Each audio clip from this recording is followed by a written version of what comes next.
Thank you for joining this OTT. Today we have an interesting topic. We're going to talk about AWS certification. I recently took one. I took the Associate Solution Architect. Yeah, it was a very interesting process. You get to learn a lot about AWS and how to build scalable, reliable, cost-efficient, performant services at scale. So you kind of get those words into your head after watching so many hours of classes and reading so much. It's a really interesting process. About this space, if you don't know, we have every Friday OTTs here at YPrompt, and we talk about the things that we do and learn and share with the team so we can all grow together and be on the edge of what's going on in tech. Please check out the YouTube. We have plenty of content already there. A little bit of an introduction, kind of overall on this topic. AWS has a number of certifications that you can take. The foundational one is the one that is mostly easy to get started, doesn't require any prior AWS experience, and it's going to teach you the basics. I didn't take this one. I jumped straight into the associate.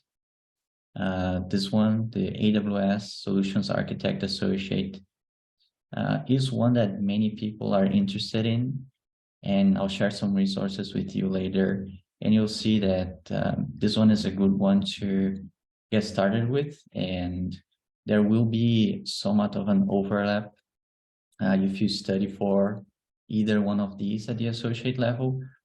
You get to be pretty prepared for taking the other ones, but since they are focused on different things, it's still worth to take some time to study. So at this point, I want to take the chance to do the developer, because the content is fresh in my head. So it's not going to be as hard as it was for the first one that I took from scratch.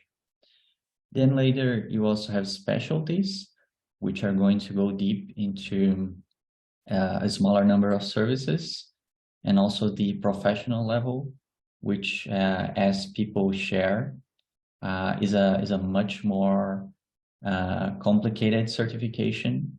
It takes a lot of time, and it's going to test you deeply in many services that you probably don't use every day. They say they recommend 2 years prior, but even preparing for the certification is going to take some time. And yeah, there's plenty of content online also that you can try to read and see which is the right certification for you. Talking about the one that I took specifically, you're going to find, and that's for all, you're going to find the exam preparation in the AWS page. So this is a nice resource to get started. You'll get a free sample questions, for example. There are 10 questions that you can take. There's the exam guide, which is very worth reading. It's going to list all the services that are part of the exam and how the score is calculated. I can show you this as well. Those are the more important things. There's also the white papers, which has the AWS well-architected white paper, very worth reading, and the FAQs, which also helps getting a couple more points in the exam. I do want to mention this subreddit, AWS certifications. This was very useful for me to see people that are taking the certification and are passing. You get to see every day someone is posting that they passed the Solution Architect Associate or the Dev Associate, and it's pretty interesting to hear or to read the stories and to see how people prepare for the exam and what they found at the exam. So I really had to mention this subreddit. A little bit of my preparation. Basically, I took a couple weeks and I logged like what I did. I logged which services that I learned. I kept this record here using Obsidian, which we have a video in the YouTube channel on how to use and what is this tool. And as you can see here, by the end, I was really focused on taking practice exams. This is extremely useful. You can't really go to the exam with just the watching the videos. It's extremely helpful to take the practice exams and review the things that you get right and wrong. So you know where you have to improve and what you don't know yet and what you have some understanding but need to study more. So the combination of having kind of this discipline to study every week and log the things that I do, as well as taking the Stefan Marek course on Udemy and the tutorial dojo. There are 6 practice exams here. This combination is what people recommend in the subreddit, and I found to be a really straightforward path for you to really learn. The Mark's classes are very nice, are very easy to follow, and you can speed up. And here I also talk about the estimated time and effort that I put into this. The 27 hours of the course, I put around 27 because you're going to be watching probably in a higher speed, like 1.5x, 2x, depending. But in any case, after watching classes and going through the end of the content, you might find that you need to review and rewatch some classes. So even if you speed it up, it might be the case that you need to go back and rewatch things. It's pretty useful. So it's going to take around that many hours. And similarly for the practice exams, the John Bozo ones, they give you a good idea of the real exam. It's going to teach you a lot. Many things that are not covered in the course. I remember like cloud HSM, some things related to encryption and some like advanced use cases of S3 buckets. You're not going to see in depth in the course, but by doing the exams and reading the answer explanation, you're going to have a good idea, and those things do show up in the exam. So that's why this combination helps you a lot. So for me, it was something between 40 and 50 hours of preparation. And we have an interesting idea here, which is to practice and try to see together a couple questions, and I don't know, we can do it collaboratively. All right, so this one. We have a Docker application which is running on a ECS cluster behind a load balancer, and it's using heavily Dynamo. You're instructed to improve the database performance by distributing the workload evenly and using the provision throughput efficiently. Which of the following would you consider to implement? And we have 4 options. We can use partition keys with a low cardinality attributes, which have a fewer number of distinct values for each item. We can reduce the number of partition keys in the DynamoDB table. We can avoid using composite primary keys, which is composed of a partition key and sort key. And we can use a partition key with high cardinality attributes, which have a large number of distinct values for each item. So anybody has a guess? I'm not sure. So the team Marine the doping winner. We should improve the DynamoDB performance, making more distributed. That's the key of the answer, no? Yeah, when I was answering this, what I had in mind was, okay, let's say we're designing a Dynamo table, and what is the preference? Is the preference to have a few partition keys or have more partition keys, knowing that each partition key is going to be indexed only within itself. So for Dynamo, you're going to have more advantage by having as much separation as possible. So if you look for a value that is pretty unique by primary key and sort key, it's going to be very performatic to pull that value. And in the opposite sense, if you have a very generic primary key with a unique sort key, and everyone in the application is always requesting that same combination, it makes it a very hot index that is not ideal in Dynamo. So in this case, it makes sense to have a high cardinality. So to have as many combination of primary keys and sort keys, that is going to be much more efficient for Dynamo to store and then to retrieve. That would be the last. Okay. That is the last, correct. Can you explain what each answer means? Yes, for sure. So in the exam, it's a really good practice to try to eliminate the options. Let's do that in the next. In this one, we just wait straight to the answer. So I told you about the Dynamo cardinality. Choosing low cardinality is the explanation that I gave you, where low cardinality is going to be bad because you're not actually using the distribution of the Dynamo storage. You're having huge indexes, which is not good. Reduce the number of partition keys is the same thing written with fewer words. And avoid using a composite key, which is composed of a partition key and a sort key, is pretty bad too. It's saying that you're not going to use a combination of PK, SK, you're just going to use PK, and you're going to have low cardinality as a result.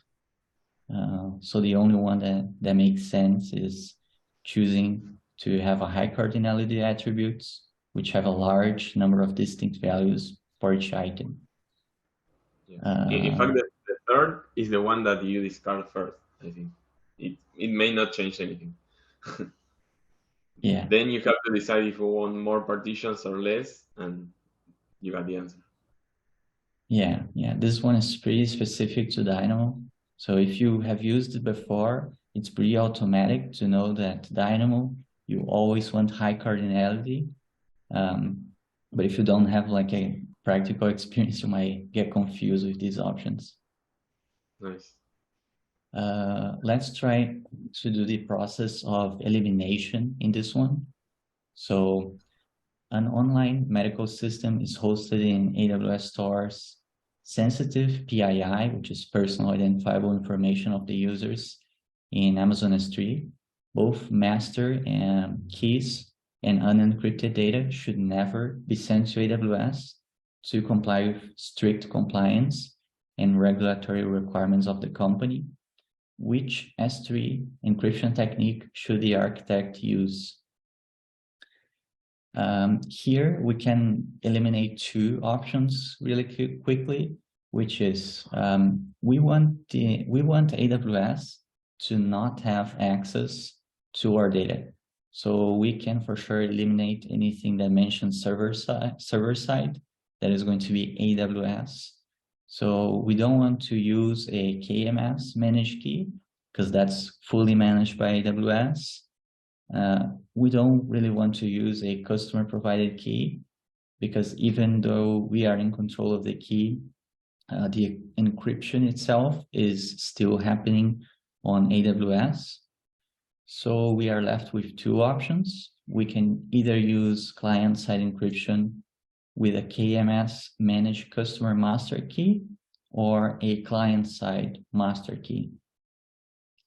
So the difference here will be that KMS itself is still an AWS service. So it's not really a client-side. So this option is incorrect. We can say that we're doing client-side and using KMS for this encryption. So the one that makes sense is using S3 client-side encryption with a client-side master key. So the result is that this one is correct. And in fact, if you do this, you can still enable the S3 bucket default encryption, the SSC S3 encryption, and you're going to get like a double encryption, and it meets the compliance requirements of this company. So this one really shows the process of elimination and how you remove the ones that are wrong until you find the right. This one is pretty interesting. I was going to mention that networking is also very important. It was something that at the beginning is not something that I do often, so I didn't have much knowledge about it. But I found out that it's pretty interesting to study and really understand about VPCs and subnets and how to secure them with NACL rules and security groups, and which type of level each service of AWS has can provide security to. So this question is going to be one of those questions that you must get right, absolutely must know to heart, so that in the exam you get the easy ones correct, and you can spend more time in the difficult questions and try to get those. So to the question, solution architect needs to make sure that an on-demand EC2 instance can only be accessed from this IP.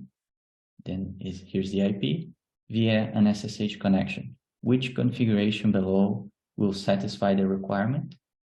I will let you read and see if you want to make a guess. I'd say option A. Option A, why? Me, I know. Well, I know that the last one is not going to work, and the third one will not work because they're outbound rules. You want to access the instance, so you're only left with the first two. And I think that TCP is the one that goes with SSH, if I'm not mistaken. Exactly, that's perfect. This is one of those questions that you absolutely must get right in the exam. And one thing that you learn in the classes is that there's a fundamental difference between NACL rules and security groups, which is the NACL rules. NACL rules are stateless, and security groups are stateful. So this question is saying that if you have a security group with an inbound rule, it automatically is going to give the EC2 instance the right to give a response. So inbound rule means that information comes in inside the instance and gets out of the instance. But if you don't have an outbound rule, the instance will not be able to push information out. So you don't need to have both. You can choose to have only one.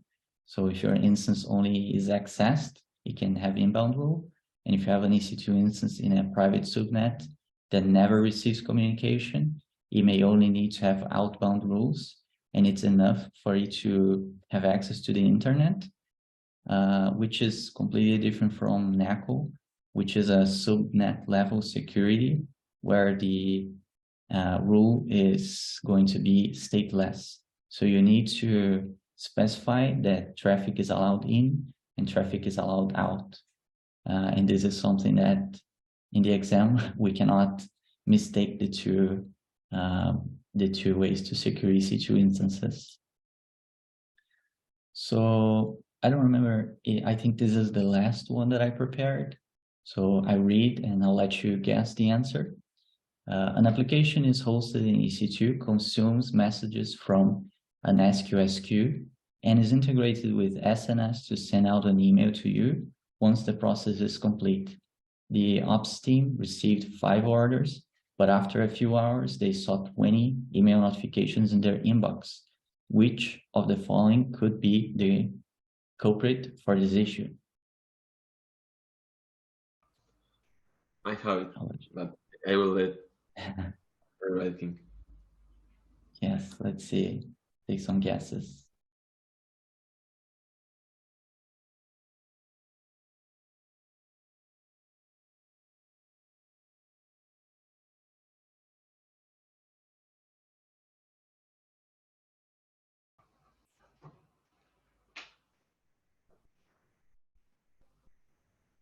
I have it because it happened to me. That's why. Yeah, I'm thinking in the first option happened to me today. So it's a clue that it's not related to the issue, because instead of getting more messages, I got none. Exactly. It wouldn't be working. Yeah. So there are three options. It's Could it definitely, be it's definitely not the second option, because if they're being sent twice, then you would have 10 messages, not 20. yes? And then it's not the third one, because if some messages are not picked up, then it's less than 5. So that would leave you with option 4. Yes. Exactly. Yeah, exactly. I think So through No, Yeah. go on. I was gonna mention that through elimination, we get to the right option. That is very common in the exam. So you don't need to like spend too much effort in the easy questions. Like the exam is not really gonna try to trick you. So if something looks related to something, it probably is for most questions. And there will be a couple that will make you waste some time thinking about. You're going to say something, Hede?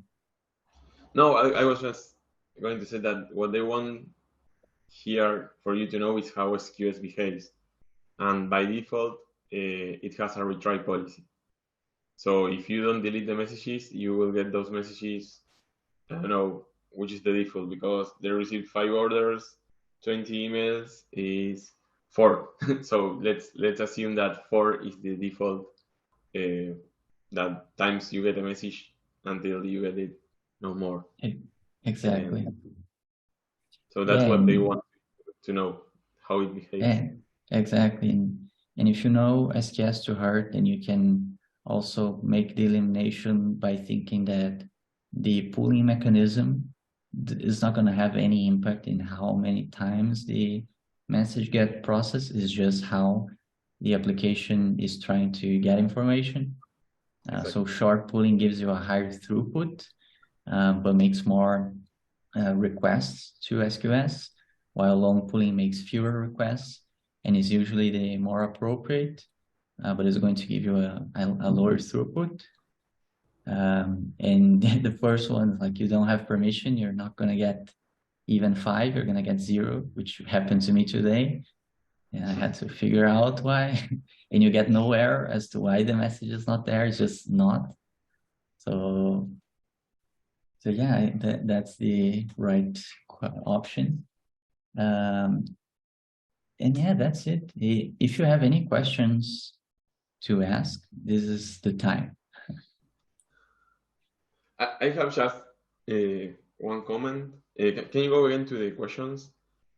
Yes. If you check on the first 2 questions that you put, the first one seems tricky, but it's like you should always focus on what's the intent on Dynamo and how it behaves.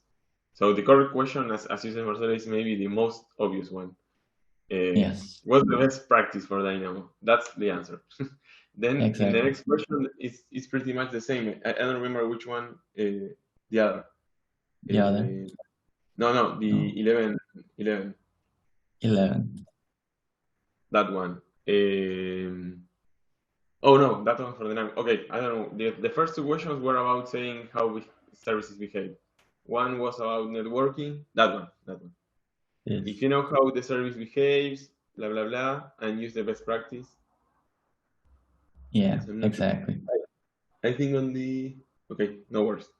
But just focus on what the service is for, what's the correct use, and that's the answer. Mainly that's the answer, no? Yeah, that's correct. And also, it's really funny. I bought you the questions that like make you think, but are not too complicated. There are some questions which are funny, which is basically like AWS selling their services. So they give you a situation and they give you some options, and it's pretty obvious. Sometimes the option was AWS Glue. So okay, they want you to use Glue, even though there are other ways. they really want to push you to use an AWS service that is going to that they provide, and so you're free to use. There are also many questions about migration and having cloud and on-premise hybrids.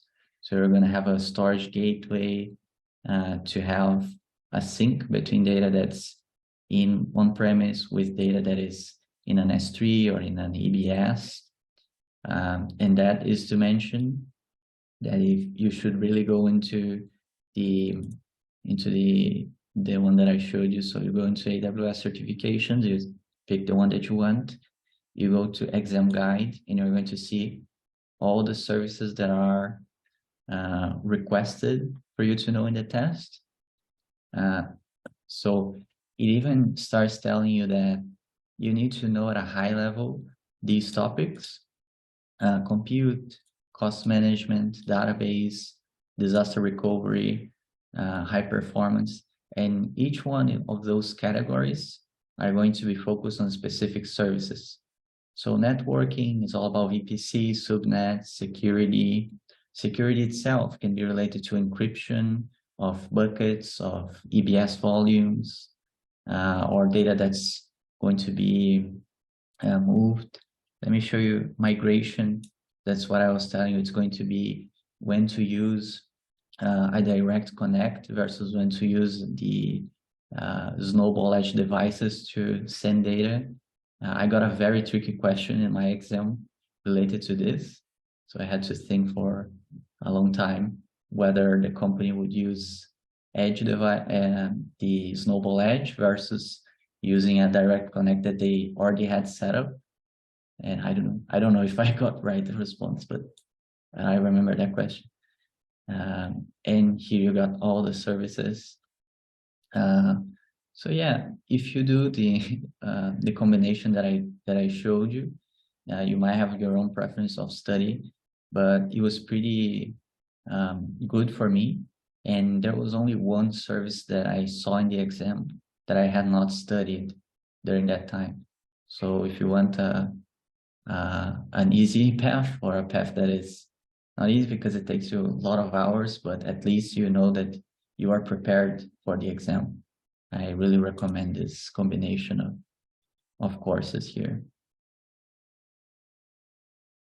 Okay, anyone has any questions?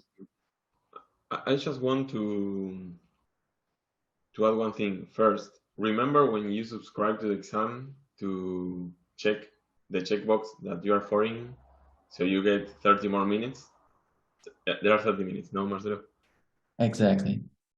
That's important. It gives you some advantage. Yes, absolutely. Then I have a question on. I know you went presential. Can you tell us a little about that experience? Yes, so I went in person.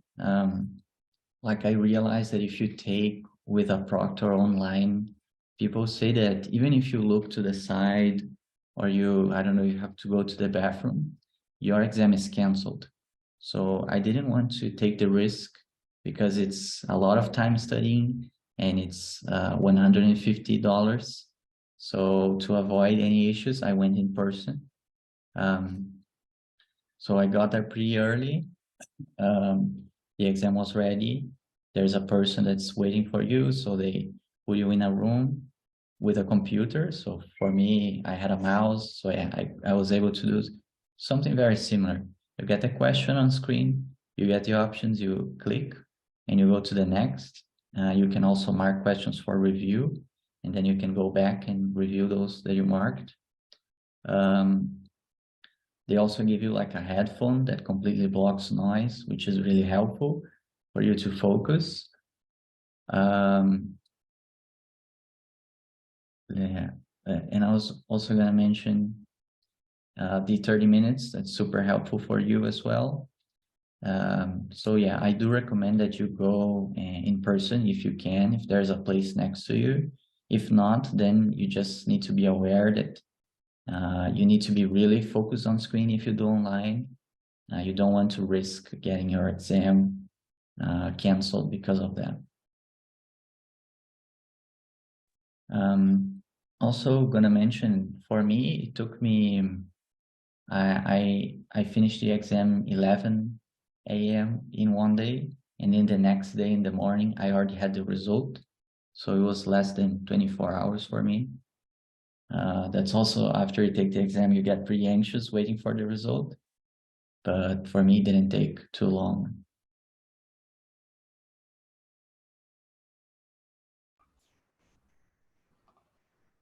Great, Marcelo.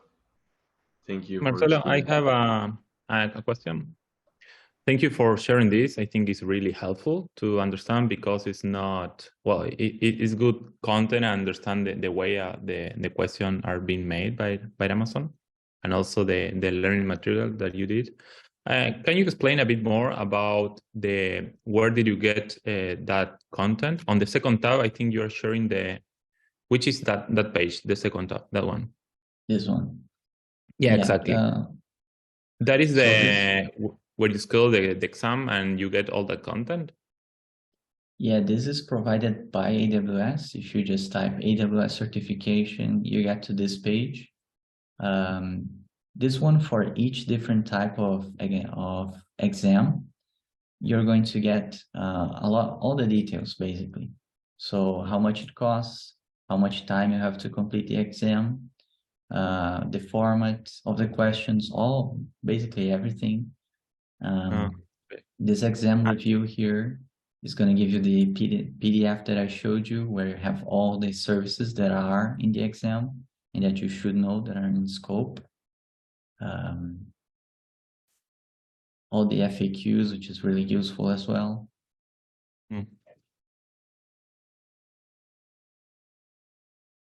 Okay, great. And then you skill the exam after you register into the Amazon certificate webpage, right? Yeah, exactly. So you go here and you're going to press schedule an exam. You're going to have to associate your Amazon account and allow it to have access to the certification portal. So you have to make sure that you put your name, your first and last name correct. And that when the day of the exam comes, you have to also take a document with your picture and first name and last name that they will verify. And then you're gonna basically schedule an exam where if you go in person, you pick the date, you pick which test center of person view you're going to be attending. Then you prepare for the exam, you pay for it. For me, they called the day before to confirm that everything was right, and then just had to take the exam. Yeah. Great, thanks. Really helpful. Cool. Yeah. Thank you. Thank you very much for your attention. Thank you, Marcelo. Have a nice weekend, guys. Bye-bye. Thank you, Marcelo. Thank you. Bye-bye. Bye, guys. Share.